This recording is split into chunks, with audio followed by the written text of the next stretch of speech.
नमस्कार साथियों, Mahesh Taneja Indian and world history YouTube channel पर एक बार फिर आपका स्वागत है। गुप्त काल के इतिहास के बारे में जानते हुए हम बात करने वाले हैं एक और शासक के बारे में जिनका नाम था कुमारगुप्त फर्स्ट। कुमारगुप्त फर्स्ट या कुमारगुप्त प्रथम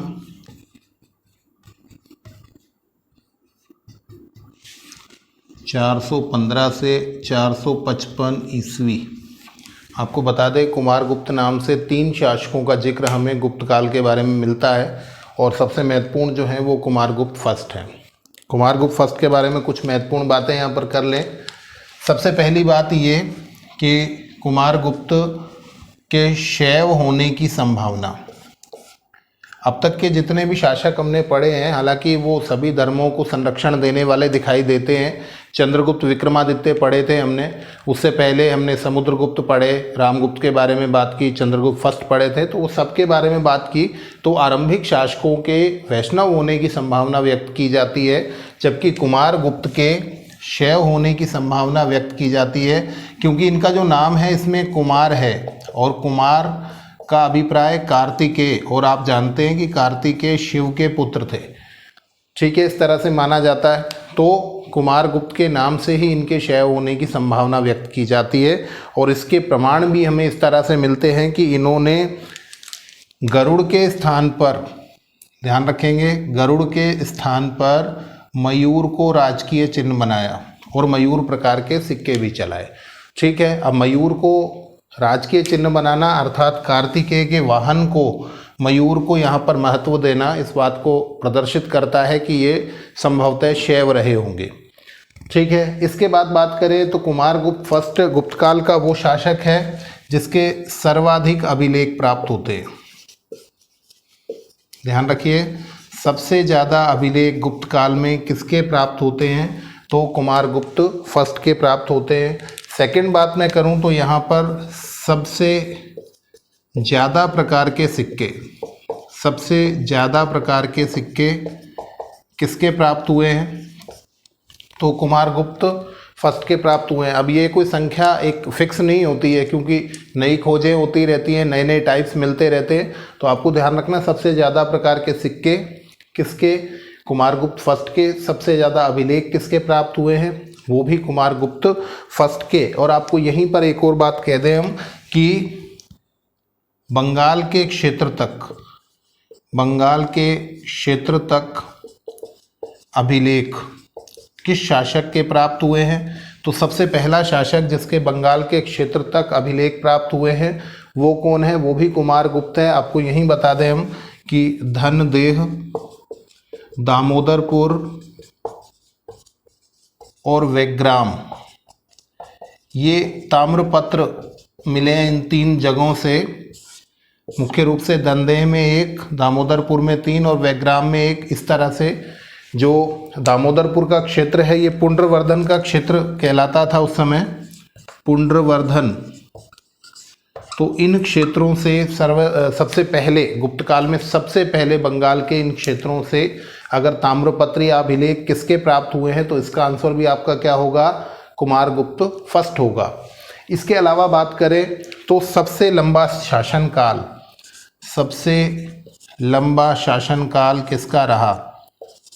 ऊपर लिखा हुआ है लगभग 40 वर्ष तक शासन किया है इन्होंने।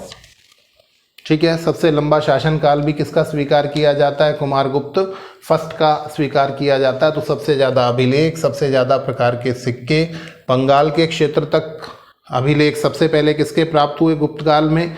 तो भी कुमारगुप्त फर्स्ट। और सबसे लंबा शासनकाल भी कुमारगुप्त फर्स्ट का। इसी के साथ एक बहुत बड़ी उपलब्धि यहाँ पर जिक्र करें, कुमारगुप्त फर्स्ट वो शासक माने जाते हैं जिन्होंने नालंदा विश्वविद्यालय की स्थापना कराई। नालंदा विश्वविद्यालय, या उस समय आप कहिए नालंदा विहार, इसकी स्थापना कराई किसने? कुमारगुप्त फर्स्ट ने। और इस तरह का उल्लेख कौन करता है? ये बहुत इंपॉर्टेंट है, ये उल्लेख किया है ह्वेनसांग ने। किसने उल्लेख किया है? ह्वेनसांग ने उल्लेख किया है। और आपको यही बता दें, ह्वेनसांग हर्षवर्धन के समय में इसके बाद में गुप्त काल के बाद में जो वर्धन वंश था, उस समय हर्षवर्धन के समय ये यात्रा पर आए भारत की। इन्हें प्राचीन भारत में तीर्थ यात्रियों का राजकुमार कहा जाता है, वो डिस्कशन भी होगा। परंतु ये ध्यान रखना है कि हेनसांग ने नालंदा विश्वविद्यालय में शिक्षा प्राप्त की थी। यहाँ पर काफ़ी स्टूडेंट्स जो है मिक्सअप हो जाते हैं, आपको ध्यान रखना है। फाहियान नालंदा विश्वविद्यालय में शिक्षा प्राप्त नहीं करेंगे, क्योंकि फाहियान के समय में नालंदा विश्वविद्यालय की स्थापना ही नहीं हुई थी। क्योंकि चंद्रगुप्त विक्रमादित्य के समय में फाहियान आए थे, तो उस समय नालंदा विश्वविद्यालय था नहीं। तो प्रश्न पूछा जाता है किसने नालंदा विश्वविद्यालय में शिक्षा प्राप्त की, तो हेनसांग। और इसका डिस्क्राइब भी कौन करेगा, इसका डिटेल भी कौन करेगा, तो हेनसांग ने ही लिखा है कि जब गुप्त काल था तो उस गुप्त काल में शक्रादित्य नाम के शासक ने नालंदा विश्वविद्यालय की स्थापना की थी। ठीक है, अब इसको मैं रिलेट करने की कोशिश करता हूँ कि ये शक्रादित्य कौन है। आप कुमारगुप्त फर्स्ट की उपाधियाँ देखिए, महेंद्र, अश्वमेध,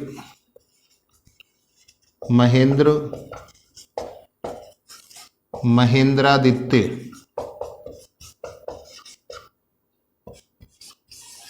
ठीक है। और अब यहाँ पर शक्रादित्य, इन सब में यदि आप एक कॉमन चीज़ देखने का प्रयास करेंगे तो इन सब में इंद्र, महेंद्र में महा प्लस इंद्र, महेंद्र, इसका मतलब इंद्र से संबंधित जितनी भी उपाधियां धारण की गई हैं वो गुप्त काल में मुख्य रूप से कौन है, वो कुमारगुप्त फर्स्ट है। ठीक है, और जब इन उपाधियों को आप देखेंगे तो आपको लगेगा कि शक्रादित्य के नाम से जो ये बहुत सारे और प्रमाण भी मिले हैं। हेनसांग जिन्हें उद्बोधन कर रहे हैं, जिनका नाम ले रहे हैं, वो एग्जैक्टली कौन है, तो वो कुमारगुप्त फर्स्ट है। तो आपको ध्यान रखना है नालंदा विश्वविद्यालय की स्थापना किसने कराई है, तो कुमारगुप्त फर्स्ट ने। और ये विवरण किसने दिया है, हेनसांग ने इन्हें शक्रादित्य कहा है। इसके अलावा आपको बताएं नालंदा विश्वविद्यालय को महायान का ऑक्सफोर्ड कहा जाता है। महायान का ऑक्सफोर्ड किसे कहा जाता है, इससे ये भी स्पष्ट हो रहा है कि महायान से संबंधित है। बौद्ध धर्म की जो मुख्य दो संप्रदाय हैं, हीनयान और महायान। हीनयान प्राचीन वाला, महायान जो नया वाला था, मूर्ति पूजा से संबंधित था, उसका ऑक्सफोर्ड कहा गया है।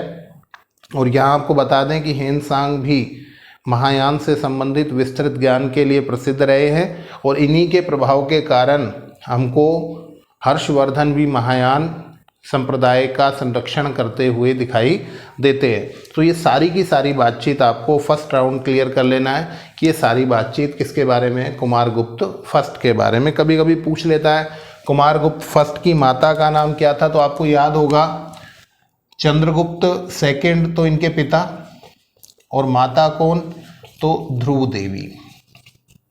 ठीक है, इसमें कोई कंफ्यूजन होना ही नहीं चाहिए, वही ध्रुव देवी जो रामगुप्त वाले मैटर पे हम बातचीत करते हैं, और उनको संरक्षण दिया था, चंद्रगुप्त सेकंड ने विवाह किया था, उनका ही पुत्र कौन है, कुमारगुप्त फर्स्ट है। तो ये सारी बातचीत आपको यहाँ पर ध्यान रखनी है।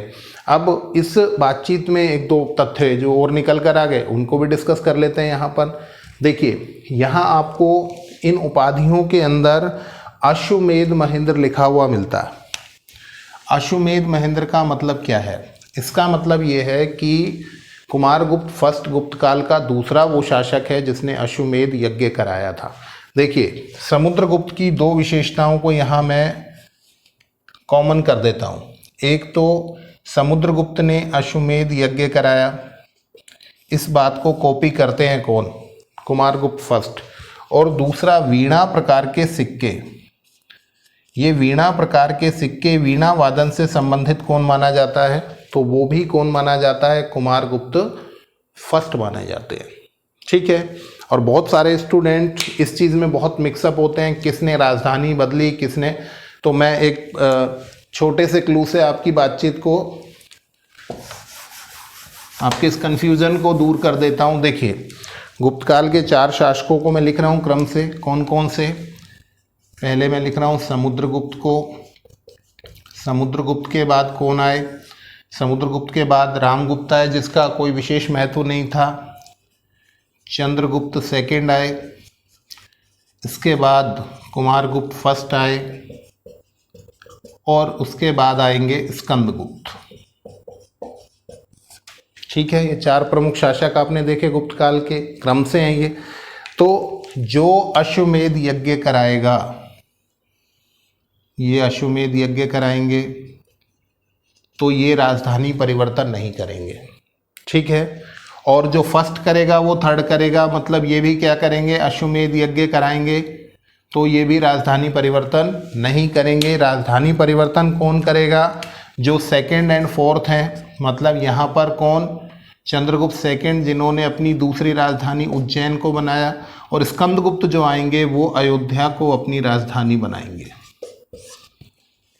ठीक है भैया, तो इसका मतलब ये कि जो अश्वमेध कराएगा, एक छोड़ के एक है, जो अश्वमेध कराएगा वो राजधानी नहीं बदलेगा, और जो राजधानी बदलेगा वो अश्वमेध नहीं कराएगा। बिल्कुल स्पष्ट रहना है इस बातचीत में, और ये आपको यहीं पर एक बार में कंक्लूड कर लेना है। काफ़ी लोग इसमें कन्फ्यूजन में रहते हैं।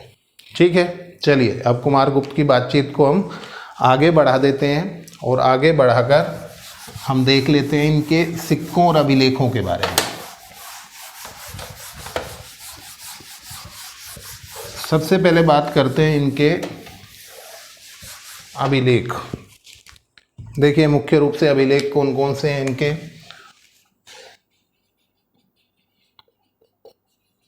कोई बहुत ज़्यादा डिटेल की हमको आवश्यकता है नहीं, जितनी आवश्यकता है वो यहाँ बातचीत हम लोग कर ही लेंगे। देखिए इनका जो सबसे प्रमुख अभिलेख है वो है विल्सड अभिलेख। विल्सड अभिलेख को भिलसद अभिलेख भी कह दिया जाता है। कहाँ पर है ये, एटा उत्तर प्रदेश में। ठीक है, आपसे पूछा जाए कि कुमारगुप्त फर्स्ट के बारे में सबसे ज़्यादा जानकारी का स्रोत कौन सा अभिलेख है, तो आपको उसका आंसर क्या देना है, ये विल्सड अभिलेख। और इसके बारे में महत्वपूर्ण यही कि ये सबसे प्रथम अभिलेख है इनका। ठीक है, इसके अलावा 2-3-4 मैं नाम लिख देता हूँ जो इम्पोर्टेंट रहे हैं इनके। मथुरा अभिलेख भी है यहाँ पर इनका, इसके अलावा सांची अभिलेख है, करमदंडा अभिलेख है, तुमैन अभिलेख है, गढ़वा अभिलेख है। थोड़ी थोड़ी बातचीत इनके बारे में जो महत्वपूर्ण है। देखिए मथुरा अभिलेख कहाँ पर है, हम लोग जानते हैं मथुरा यूपी में है। सांची कहाँ है, तो एमपी में है। इसके अलावा करमदंडा अभिलेख ये इलाहाबाद। करमदंडा अभिलेख कहाँ पर है, तो ये फैजाबाद। फैजाबाद, ठीक है, ये फैजाबाद। और गढ़वा अभिलेख जो है ये इलाहाबाद। यहाँ गढ़वा में इनके 2 अभिलेख प्राप्त हुए हैं, ध्यान रखिए। और यहाँ एक और महत्वपूर्ण बात बता दें आपको, इनकी उपाधि भी परम भागवत यहीं पर प्राप्त होती है। हमने आपको बताया था चंद्रगुप्त सेकंड की उपाधि परम भागवत सबसे पहले प्राप्त होती है। यहाँ पर कुमारगुप्त फर्स्ट की उपाधि भी गढ़वा में ही प्राप्त होती है, और यहाँ गढ़वा में इनके 2 अभिलेख प्राप्त हो जाते हैं। ठीक है, इसके अलावा इम्पोर्टेंट, बहुत इम्पोर्टेंट जो है वो तुमैन अभिलेख है। ये आप इम्पोर्टेंट लगा लेंगे। तुमैन अभिलेख जो है वो ग्वालियर में है, ग्वालियर एमपी में। और यहाँ पर इन्हें शरदकालीन सूर्य, एक एग्जाम में आ चुका है, शरदकालीन सूर्य के समान बताया गया है। ठीक है, शरदकालीन सूर्य के समान बताया है, मतलब शीतकाल का जो सूर्य होता है उस तरह से बताया गया है तुमैन अभिलेख में। तो मैं मोटे तौर पे बात को कंक्लूजन की तरफ लेके जाऊं तो आपको 2 अभिलेख मुख्य रूप से ध्यान रखने हैं जो एग्ज़ाम में पूछे जाते हैं। एक तो विल्सड अभिलेख, कुमारगुप्त की उपलब्धियों के बारे में मुख्य रूप से यहाँ से पता लगता है, और आजकल जो पूछा जा रहा है वो तुमैन अभिलेख। तो ये 2 आपको विशेष रूप से ध्यान रखने हैं। इसके अलावा एक आध नाम और ले लेते हैं, तो मान कुंवर अभिलेख भी है जो इलाहाबाद का है। ये भी थोड़ा सा इम्पोर्टेंट मान लीजिए कि वैसे ही कि कौन सा अभिलेख है कौन सा नहीं है, क्योंकि ये नाम थोड़े से डिफरेंट है ना, ये आपको ध्यान रखने पड़ सकते हैं। ठीक, तो ये इनके अभिलेखों के बारे में बहुत ज़्यादा डिटेल की ज़रूरत नहीं है। यहीं मैं एक घटना का जिक्र करना चाहूँगा, हालांकि उस घटना के बारे में जानकारी हमें स्कंदगुप्त के अभिलेखों से मिलती है। स्कंदगुप्त के अभिलेख से हमें क्या जानकारी मिलती है कि कुमारगुप्त फर्स्ट के अंतिम समय में, कुमारगुप्त फर्स्ट के शासन के अंतिम दौर में पुष्यमित्रों का आक्रमण हुआ। किसका आक्रमण हुआ? पुष्यमित्रों का आक्रमण हुआ। एक आक्रामक जाति के रूप में पुष्यमित्रों का आक्रमण हुआ और इन पुष्यमित्रों के आक्रमण का सामना किसने किया? ये आपको ध्यान रखना है। सामना किया स्कंदगुप्त ने। स्कंदगुप्त को एक बहुत बड़ा योद्धा स्वीकार किया जाता है और स्कंदगुप्त को हूणारी भी कहा जाता है, मतलब हूणों को पराजित करने वाला। तो आपको बताएं सामना किसने किया पुष्यमित्रों के आक्रमण का? 2 क्वेश्चन है ये। किसके समय में पुष्यमित्रों का आक्रमण हुआ? तो कुमारगुप्त फर्स्ट के समय में। और उसका सामना किसने किया? स्कंदगुप्त ने। और जो डिटेल मिलती है उसमें ये मिलता है कि स्कंदगुप्त ने 3 रातें जो है वो ज़मीन पर सोकर बिताई, बहुत संघर्ष किया और इस संघर्ष के बाद उसने पुष्यमित्रों को पराजित कर दिया। इतने बड़े योद्धा के रूप में स्कंदगुप्त हैं और इसलिए कुमारगुप्त फर्स्ट के सिक्कों पर जो स्कंदगुप्त का चित्रण है वो भी इस तरह से स्वीकार किया जाता है, जो एक फौजी की ड्रेस में होते हैं उस तरह से प्रदर्शित किया गया है स्कंदगुप्त को। ठीक है, तो ये घटना भी आपको ध्यान रखनी है, किसके समय में पुष्यमित्रों का आक्रमण हुआ और उसका दमन किसने किया। 2 अलग अलग क्वेश्चन हैं, ये भी आप यहाँ पर सॉल्व कर लेंगे। अब चलते हैं, बात करते हैं कुमारगुप्त के कुछ सिक्कों के बारे में। अब सिक्कों की बात जब हम करते हैं तो स्टूडेंट फिर खौफ में है, क्योंकि पहले भी हम डिस्कस कर चुके हैं और बहुत सारे सिक्कों की बातचीत हम कर चुके हैं, उसी से हम कंपेयर कर लेते हैं। देखिए, ये हैं कुमारगुप्त के सिक्के। कौन कौन से सिक्के हैं? देखिए, खड़गधारी प्रकार। अब यदि आपको याद होगा तो इससे पहले के जो 2 शासक थे, समुद्रगुप्त और उसके अलावा देखो समुद्रगुप्त के सिक्के कौन से थे, मैं यहाँ कंपेयर करा रहा हूँ आपको। समुद्रगुप्त ने इस तरह के कौन से सिक्के चलाए और चंद्रगुप्त सेकंड ने कौन से सिक्के चलाए, वो यहाँ कंपेयर कर लीजिए। समुद्रगुप्त के जो सिक्के हैं यहाँ पर इन्होंने चलाए थे धनुर्धारी प्रकार, जो इन्होंने भी चलाया था, और इन्होंने एक और चलाया था परशु प्रकार। ठीक है भैया, तो यहां पर खड़गधारी प्रकार और खड़ग निहंता प्रकार, खड़ग निहंता प्रकार। ठीक है, खड़ग निहंता प्रकार में इन्हें गेंडे को मारते हुए प्रदर्शित किया गया। अब ये खड़ग निहंता प्रकार है, तो समुद्रगुप्त ने क्या चलाया था ये आपको याद रखना है। इन्होंने चलाया था व्याघ्र हनन प्रकार और ये थे सिंह निहंता प्रकार। हो रहा है कंपैरिजन। अब चलते हैं इनकी सेटिंग के बारे में बात कर लेते हैं। समुद्रगुप्त के जो सिक्के थे, समुद्रगुप्त ने अश्वमेध प्रकार के सिक्के चलाए थे और यहाँ पर इन्होंने तो अश्वमेध प्रकार के सिक्के चलाए थे, इन्होंने अश्वारोही प्रकार के सिक्के चलाए थे। अश्वारोही के अलावा पर्यंक प्रकार के, अर्थात ये अश्व पर बैठे हैं, पर्यंक पर बैठे हैं, पलंग पर बैठे हैं। यहाँ पर गजारोही प्रकार के सिक्के।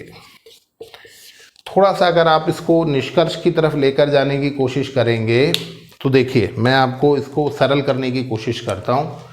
इन तीनों सिक्कों के बारे में डिस्कस करें हम। पहला शासक जिसके बंगाल में हमको अभिलेख मिलते हैं, बंगाल का मतलब केवल बंगाल नहीं, बंगाल का मतलब उस समय बंगाल भी है, उड़ीसा भी है, असम भी है। अब देख लीजिए, बंगाल के क्षेत्र पर इसका मतलब कुमारगुप्त का अधिकार बिल्कुल निश्चित हो जाता है। यहाँ पर ये गेंडे की हत्या करते हुए दिखा रहे हैं, तो इसका मतलब प्रदर्शित किए जा रहे हैं, तो इसका मतलब ये कौन सा क्षेत्र है? ये असम बंगाल का ही क्षेत्र है। उसके अलावा गज कहाँ मिलते हैं, हाथी कहाँ मिलते हैं? गजारोही प्रकार के सिक्के कौन चला रहा है? देखिए, आप कुमारगुप्त फर्स्ट चला रहे हैं और कुमारगुप्त फर्स्ट बंगाल से रिलेटेड हो गए हैं। गजारोही प्रकार, गज कहाँ मिलते हैं, हाथी कहाँ मिलते हैं, ये मौर्य काल में भी हमने डिस्कशन किया था। तो इसका मतलब गजारोही प्रकार के सिक्के कौन चलाएगा? तो वो भी कुमारगुप्त फर्स्ट चलाएंगे। ठीक है, हाथियों का क्षेत्र, गेंडे का क्षेत्र, ये कौन सा क्षेत्र होगा? ये अपना भारत का पूर्वोत्तर का क्षेत्र होगा, ठीक है, जिसे कहते हैं पूर्वी भारत का क्षेत्र होगा। उस पूर्वी भारत के क्षेत्र से संबंधित व्यक्ति आपको कौन दिखाई दे रहा है यहाँ पर, कुमारगुप्त फर्स्ट दिखाई दे रहे हैं, ठीक है। तो बिल्कुल रटने की जरूरत नहीं है, केवल इसको समझना है। खड़गधारी प्रकार, खड़ग निहंता प्रकार और गजारोही प्रकार, ये तीनों ही प्रकार के सिक्के जो है वो किसके फेमस हैं, ये हैं कुमारगुप्त फर्स्ट के सिक्के। अब इसके अलावा देख लेते हैं कौन कौन से हैं, उस पर डिस्कशन कर लेते हैं। चौथी प्रकार का जो इनका सिक्का है वो इनका सबसे प्रसिद्ध है, कौन सा, मयूर प्रकार के सिक्के, जिन्हें कार्तिकेय प्रकार के सिक्के भी कहा जाता है। मयूर को इन्होंने राजकीय चिन्ह बना दिया, मयूर का इन्होंने चित्रांकन किया है सिक्कों पर, और इसलिए ये मयूर प्रकार के या कार्तिकेय प्रकार के सिक्के भी स्वीकार किए जाते हैं। इसके अलावा इनके जो सिक्के फेमस हैं वो हैं अप्रतिग प्रकार के, ये डिफरेंट, ये बिल्कुल डिफरेंट है।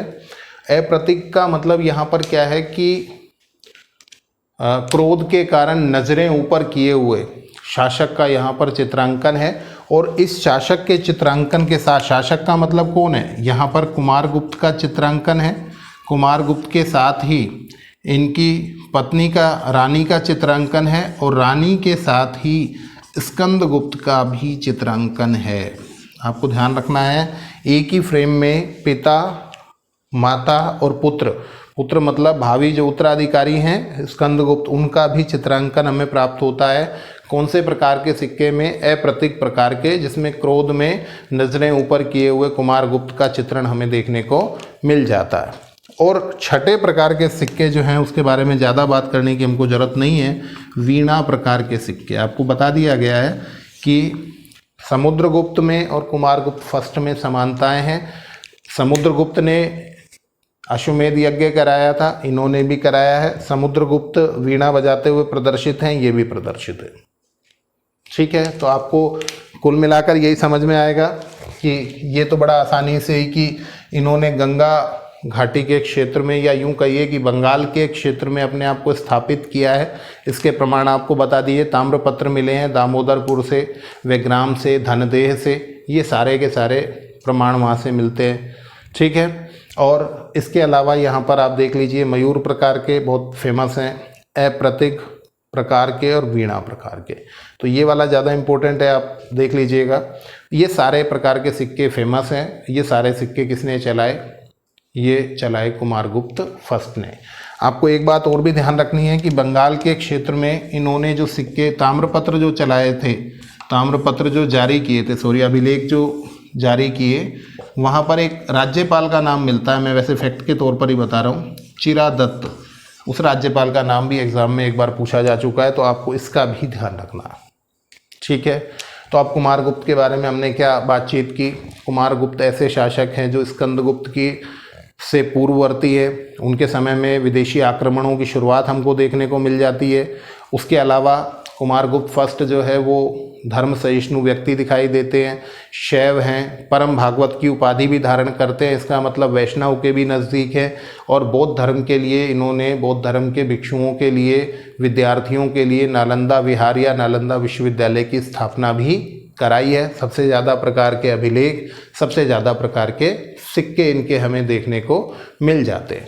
शौकिया हैं, वीणा प्रकार के सिक्के हमको देखने को मिलते हैं, तो इसका मतलब कहीं ना कहीं संगीत में इनकी अभिरुचि प्रदर्शित होती है। एक योद्धा है, अश्वमेध यज्ञ कराते हैं, ये भी इनकी उपलब्धियों में हमें विशेष रूप से ध्यान रखना है।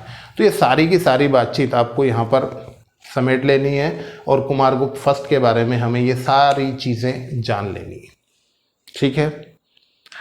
नेक्स्ट वीडियो में बात करेंगे स्कंदगुप्त और उसकी उपलब्धियों के बारे में, तो आप जुड़े रहिए Mahesh Taneja Indian and world history YouTube channel से। बहुत सारा धन्यवाद।